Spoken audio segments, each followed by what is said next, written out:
آج میں نے کلپ دیکھا, مجھے لوگوں نے بھیجا, وہ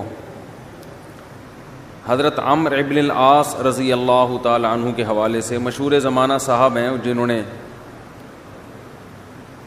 پہلے بیک گراؤنڈ میں میوزک لگایا ہوا ہے جیسے بڑے غم کا نا, ہائے ان کی موت کا وقت ہے اور وہ کیا کہہ کے دنیا سے چلے گئے. تو اس بات کو محترم نے بہت طول دیا اور آخر میں رزلٹ یہ کہ انہوں نے حضرت معاویہ کا ساتھ دیا تھا جنگ میں حضرت علی کے خلاف. تو موت کے وقت ان کو احساس ہوا کہ میں نے بہت بڑی غلطی کی تھی. تو کلپ بنانے والے کا مقصد, وہ مشہور زمانہ صاحب ہیں, سب جانتے ہی ہیں, اس کا مقصد یہ تھا حضرت معاویہ کو کم دکھانا کہ دیکھو کتنے غلط آدمی تھے معاذ اللہ. جس نے مجھے وہ کلپ بھیجا, میں نے کہا اسی سے پتہ چلتا ہے کہ جتنا الزام حضرت معاویہ پہ لگایا جا رہا ہے یہ الزام غلط ہے. حضرت عمرو ابن العاص رضی اللہ تعالی عنہ جیسا صحابی رسول, انہوں نے حضرت معاویہ کا ساتھ دیا. اس کا مطلب اگر حضرت معاویہ کی غلطی ایسی واضح ہوتی جس کے غلطی ہونے میں دو رائے نہیں ہو سکتی تھی, تو یہ صحابی ان کا زندگی میں ساتھ نہ دیتے. بعد میں ان کی رائے بدل گئی کہ نہیں دینا چاہیے تھا.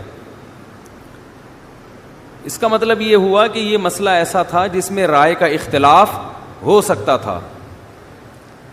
یہ نہیں ہو سکتا کہ ایک غلطی 100% غلطی ہو, گناہ ہو 100%, اور عمرو بن العاص رضی اللہ تعالی عنہ جیسا صحابی جو نبی سے بیعت ہو چکا ہے پہلے, وہ صریح جرم میں حضرت معاویہ کا ساتھ دے.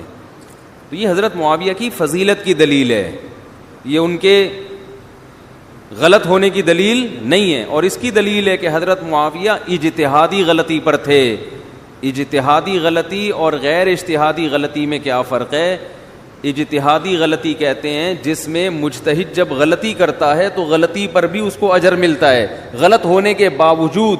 اس لیے کہ شریعت کے کچھ احکام ایسے ہیں جن میں ہمیں 2 اور 2 4 کی طرح رہنمائی نہیں ہے, اس میں ہم سوچ کے فیصلہ کرتے ہیں کہ ہم نے کیا کرنا ہے.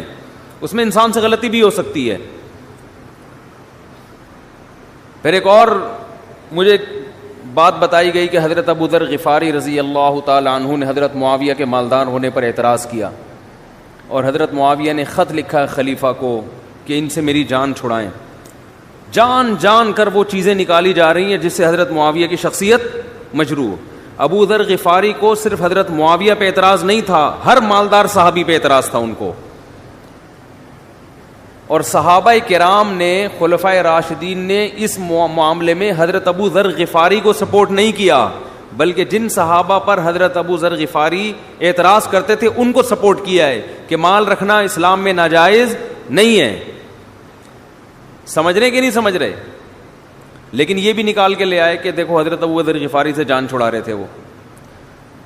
تو یہ لوگ بیٹھے ہیں اہل سنت والجماعت کے جو متفقون علیہ عقائد ہیں, جن میں سب سے اہم عقیدہ کہ صحابہ کرام سے ہم سب محبت کرتے ہیں, اور ان کی آپس کی لڑائی اور اختلافات کو اجتہادی خطا پر محمول کرتے ہیں. اجتہادی خطا وہ جس میں آپ غلطی پر ہونے کے باوجود آپ گناہگار نہیں ہوتے, آپ کو گناہ نہیں ملتے, اس لیے کہ آپ اپنے حساب سے سوچ رہے ہوتے ہو. تو یہ بہت بڑا مسئلہ ہے ہمارا کہ ہم یہ فیصلہ نہیں کر پاتے کون سی غلطی منسوس ہے جس میں 2 رائے نہیں ہو سکتی, کون سی غلطی ایسی ہے جس میں غلط ہونے میں 2 رائے ہو سکتی ہیں. اگر یہ بات سمجھ میں آ جائے بہت سارے مسائل ہمارے حل ہو جائیں گے. تو صحابہ کے اختلافات بھی جو ان کی جنگیں ہوئی ہیں وہ اسی نوعیت کی تھیں. مال حضرت حسن کے پاس بھی بہت تھا, نبی کے نواسے. حضرت حسن بہت مالدار صحابی تھے. وہ میں نے بیان میں کہا تھا نا کتنے زیادہ نکاح کیے انہوں نے. تو جب طلاق دیتے تھے, بعض روایتوں میں آتا ہے 100 باندیاں اپنی طلاق یافتہ عورت کو انہوں نے گفٹ میں دی ہیں, ہدیے میں دی ہیں.